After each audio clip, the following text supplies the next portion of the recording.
Di Minangkabau, setiap rumah gadang punya kisah. Bukan hanya tentang kayu dan ukiran, tapi tentang pituah nan diwariskan turun-temurun. Salah satu pituah nan paling dalam maknanya ialah saciok ba ayam sadanciang ba basi.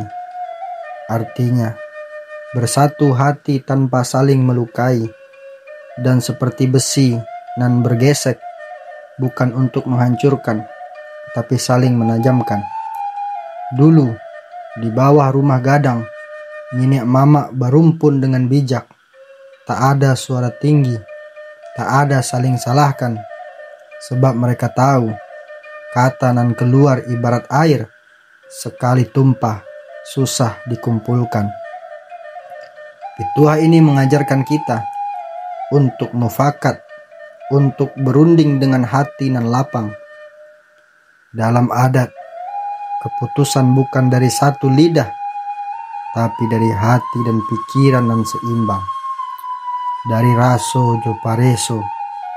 Raso itu perasaan, bagaimana kita memahami orang lain.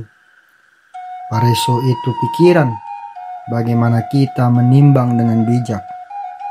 Kalau keduanya sejalan, barulah keputusan bisa diterima dengan tenang.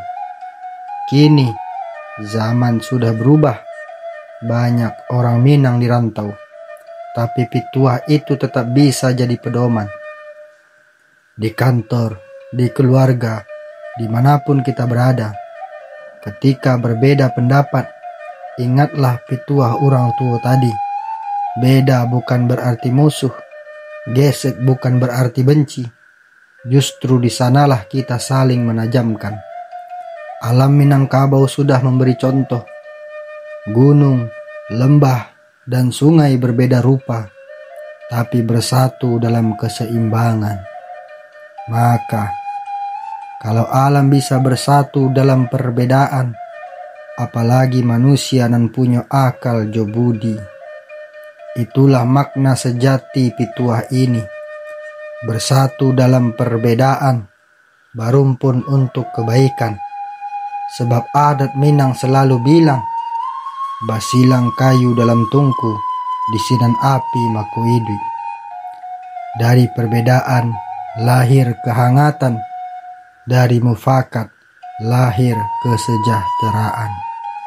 Saciok ba ayam, sadanciang ba basi. Berumpunlah dengan bijak, supaya api kehidupan tetap hidup.